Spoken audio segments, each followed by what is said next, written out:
Welcome back to Breaking Spines, the miscellaneous book review show for reviewing miscellaneous books.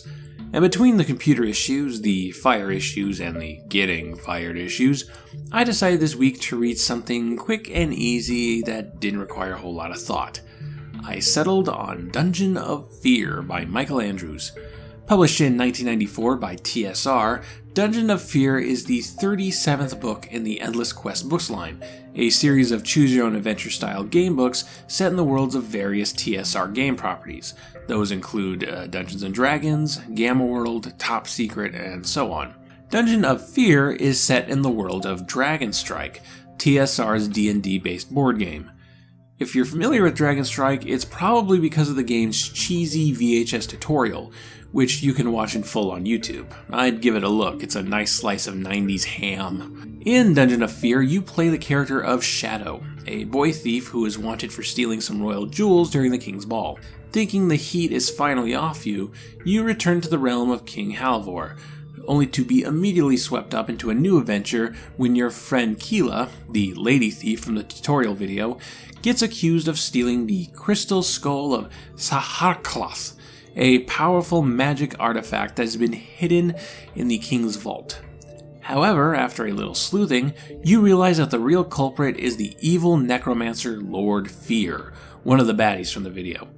Teaming up with Keela and Dare, the warrior from the video that was played by Malibu from American Gladiators, you quest across the realm to find the crystal skull, which leads you to Lord Fear's ancestral home, the mysteriously abandoned town of Arnstadt, and finally the titular Dungeon of Fear itself.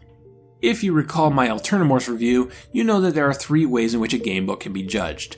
1 as a story, 2 as a game, and 3 as a reflection of European philosophy. I think I'll stick with the first 2 this time.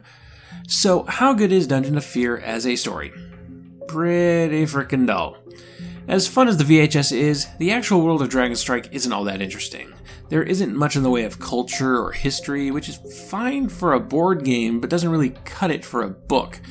With the task of fleshing out this world, Dungeon of Fear opts to ignore the larger cultures of the realm, giving us nothing on the other races like elves or dwarves, giving us nothing on the royal family, giving us nothing on this world's magic systems, not even giving us anything on the Thieves Guild, despite the 2 main characters in this book being thieves.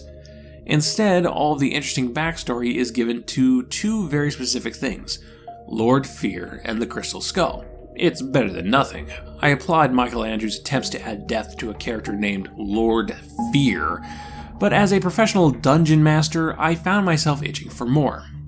Granted, I don't think world building should get in the way of a good story, but conversely, if the story is a stock standard fantasy quest like this, then you need world building to spice it up. What really sucks is that some of the more interesting bits in this book require you to walk into obvious death traps.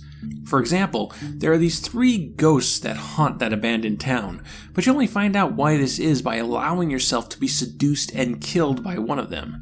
Keela mentions this weird wizard hermit, and you don't need his help at all, but he seems like the most interesting thing you've come across thus far, so you eat a bad ending just so you can know what his deal is.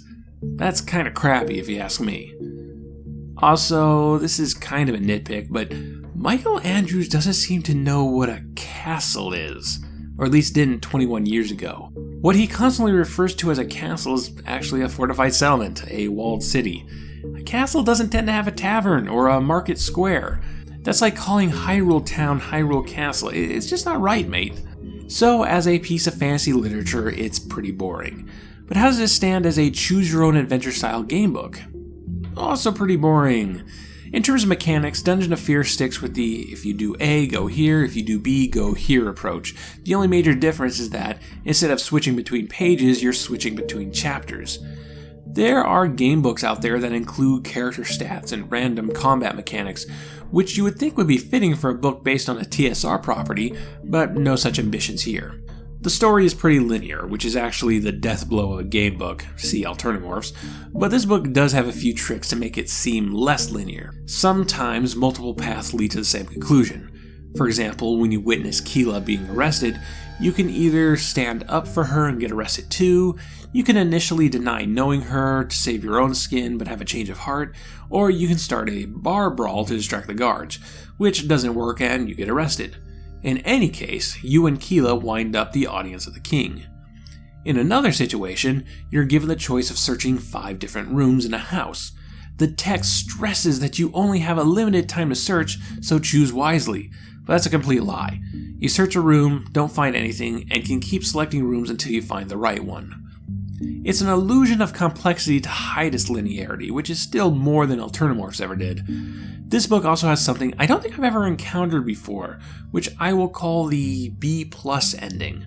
There are multiple occasions where you fail at a task or face overwhelming odds, and instead of killing your character and giving you a bad ending, your character retreats, delivers intel to the king, who then sends some people a bit more capable to clean things up. You still get rewarded, Lord Fear is still defeated, you're just not the one to deliver the killing blow. It's the you did your best and that's what's important ending, the gold star for participation ending. Actually, now that I think about it, this book is a lot softer on you than most. There are more endings where your character is turned into something than where you just flat out die.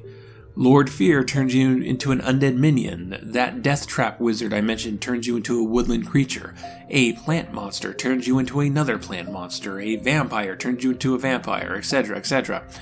Not that there aren't some nicely gruesome deaths, my favorite of which is when you are eaten alive by a swarm of fairies. Would I recommend Dungeon of Fear? I can see it having some novelty appeal. It's not often you get an expanded universe book of a board game, but if you're looking for the same kind of cheesy fun from the video, you're not going to find it here. Dungeon of Fear is a safe, boring book.